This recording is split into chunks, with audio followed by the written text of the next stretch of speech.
మా cheese cut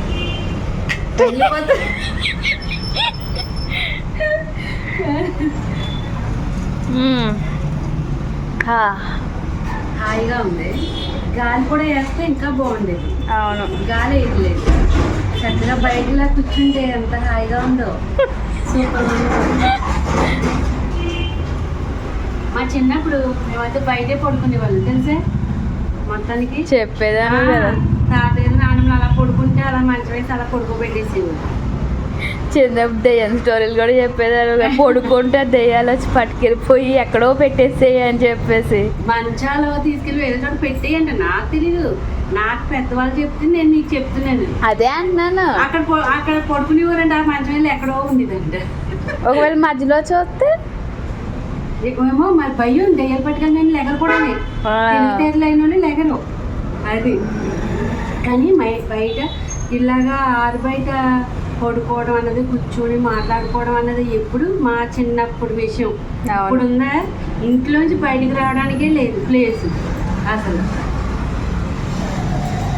ఇప్పుడు మామూలు ఇల్లు స్థలం ఉండే వాళ్ళే సొంత ఇల్లు కట్టుకున్నారు అనుకో, ఇంక ఇలాగైనా కూర్చోడానికి ఉంటుంది.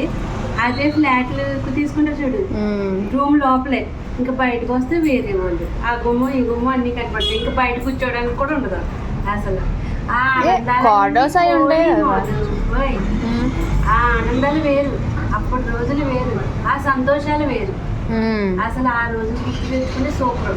సందరూ ఇలా పనులు అయిపోతుంటే అమ్మాయిలు అది వండుతూ ఉంటే పిల్లలు సరదాగా ఆడుకోవడం, లేకపోతే చదువుకోవడం, ఇలా బయట చల్లగాల్లో కూర్చోవడం.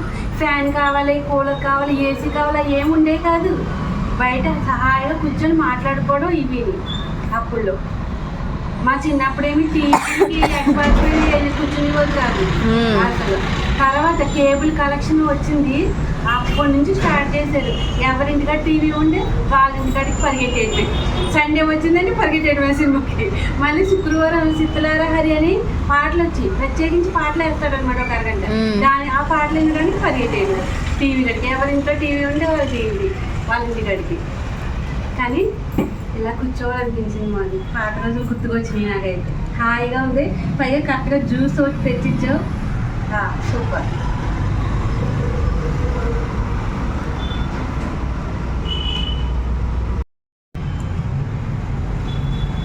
ఫ్రెండ్స్, మీకు ఇలాంటి విషయాలు ఏమైనా గుర్తుంటాయా? నేను చెప్పడం బట్టి మీకు ఏమైనా చిన్నప్పుడు జ్ఞాపకాలు గుర్తుకొస్తే, మా చిన్నప్పుడు కూడా ఇలా జరిగిందంటే తప్పకుండా కామెంట్ చేయండి.